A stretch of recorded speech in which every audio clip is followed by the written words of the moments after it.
বাজার থেকে 1 কেজি আমড়া কিনে এনেছিলাম। তো 1 কেজি আমড়া দিয়ে আমড়ার 3 ধরনের রেসিপি আজকে বানিয়ে নিয়েছি। আমড়া সত্ত্ব, সাথে বানিয়ে নিয়েছি আমড়ার জেলি, আরও বানিয়ে নিয়েছি আমড়ার খোসার আচার। তো বুঝতেই পারছেন নিশ্চয়ই, আমড়া দিয়ে 3 ধরনের ইউনিক রেসিপি আমি আজকে একটা ভিডিওতেই শেয়ার করতে যাচ্ছি। ভিডিওটা এখনই শেয়ার করে রাখতে পারেন, পরে কিন্তু খুঁজে নাও পেতে পারেন। আমড়া কাঠের তেমন কোনো দাম না থাকলেও আমড়ার খোসা কিন্তু অনেক দামি। আজকে আমি এমন একটা ট্রিক্স আপনাদের সঙ্গে শেয়ার করব, এটা জানার পর আপনারা আমড়ার খোসা সংরক্ষণ করে রাখতে বাধ্য হবেন। তো আমড়ার খোসা ছিলে নেওয়ার পরে কতবার পরিষ্কার পানিতে ধুয়ে নিয়েছি। এখন একটা প্যানের মধ্যে যথেষ্ট পরিমাণ পানি দিয়ে এটা আমি সিদ্ধ বসিয়ে দিয়েছি। 15 মিনিটের মতো সিদ্ধ করলেই হয়ে যাবে। আমি খোসাটা পানি থেকে উঠিয়ে নিলাম। একটু ঠান্ডা হয়েছে তখন ব্লেন্ডারে এই যে খুব সুন্দর করে ব্লেন্ড করে নিয়েছি। এখন একটা প্যানের মধ্যে সরিষার তেল, শুকনো লাল মরিচ, আস্ত রসুন, একদম ছোট রসুনগুলো নিয়েছি, দেশি রসুন যেটা, 5 ফোড়ন, কিছু সময় ভেজে আমড়ার পেস্ট মানে খোসার পেস্টটা দিয়ে দিলাম। কিছু সময় রান্না করে নিব। এখন একে একে কিছু মশলা অ্যাড করছি। বিট লবণ ব্যবহার করেছি, সাথে চিনি, লাল মরিচের গুঁড়া, চিলি ফ্লেক্স, সবকিছু একত্রে মিলিয়ে 5 মিনিট মতো জাল করে নিব। আর এইদিকে তাওয়াতে আমি 5 ফোড়ন আর জিরা সামান্য একটু টেলে নিয়ে ব্লেন্ড করে নিয়েছি। তৈরি হয়ে গেল আমার আচারের মশলা। 1 চা চামচ ভরে ভরে ব্যবহার করেছি হোয়াইট ভিনেগার, তার সাথে লেবুর রস। পারফেক্ট। আচারে কিন্তু তেল ছেড়ে দিয়েছে, চুলা থেকে নামিয়ে নিব। আর যে কোনো আচার ঠান্ডা হলেই কিন্তু বেশি মজা লাগে খেতে।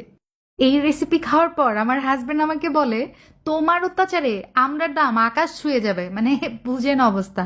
আমার ভিউয়ার্সদের সাথে এরকম সহজ রেসিপি শেয়ার করা কি আমার দোষ? আপনারাই বলুন তো। কথায় আছে না, কইয়ের তেলে কই ভাজা যায়, সেরকমই একটা রেসিপি শেয়ার করতে যাচ্ছি। আমড়া দিয়ে আচারও তৈরি করবেন, আবার খোসা ফেলে না দিয়ে বাসাতেই তৈরি করে নেবেন বাচ্চাদের সবচেয়ে পছন্দের জেলি রেসিপি। আমড়ার খোসা 15 মিনিট জাল করে চুলাটা অফ করে দিব। আর এই যেই পানিটা রয়ে গেছে সেটা এখন স্টেনারের মাধ্যমে আমি ছেঁকে নিয়েছি।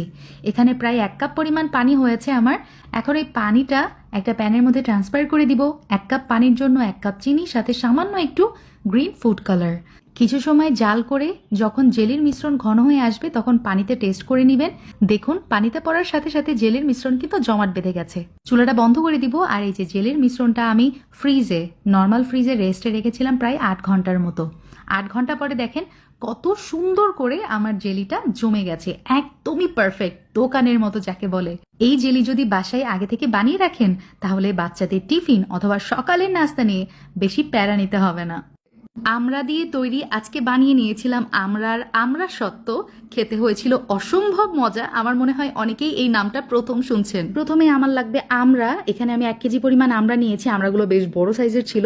সুন্দরভাবে ছিলে নিয়েছি পরিষ্কার পানি দিয়ে ধুয়ে। এই যে দেখেন, আমড়া থেকে ছুরির সাহায্যে আমড়ার মিটগুলা আমি আলাদা করে নিয়েছি।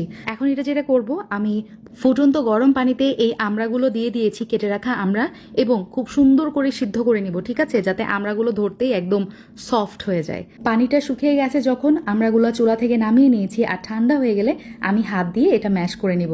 আর আমার কাছে মনে হয়েছে হাত দিয়ে করা একটু কষ্টসাধ্য বা সময় সাপেক্ষ। আপনি চাইলে যেটা করবেন, ব্লেন্ডার জারে সামান্য একটু পানি দিয়ে খুব সুন্দর করে ব্লেন্ড করে নেবেন।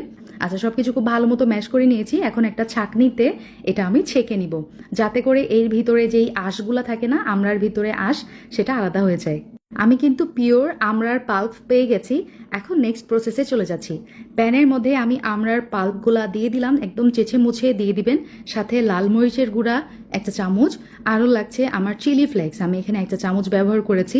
বিট লবণ দিয়েছি হচ্ছে একদম 1/2 চা চামচ, লবণ ব্যবহার করেছি 1 চা চামচ, চিনি ব্যবহার করেছি 1/3 কাপ, ফ্রেশ লাইম জুস আমি এখানে ব্যবহার করেছি 1 চা চামচ। আরও লাগছে আমার হচ্ছে জিরার গুঁড়া, তার সাথে ব্যবহার করেছি হচ্ছে গোলমরিচের গুঁড়া।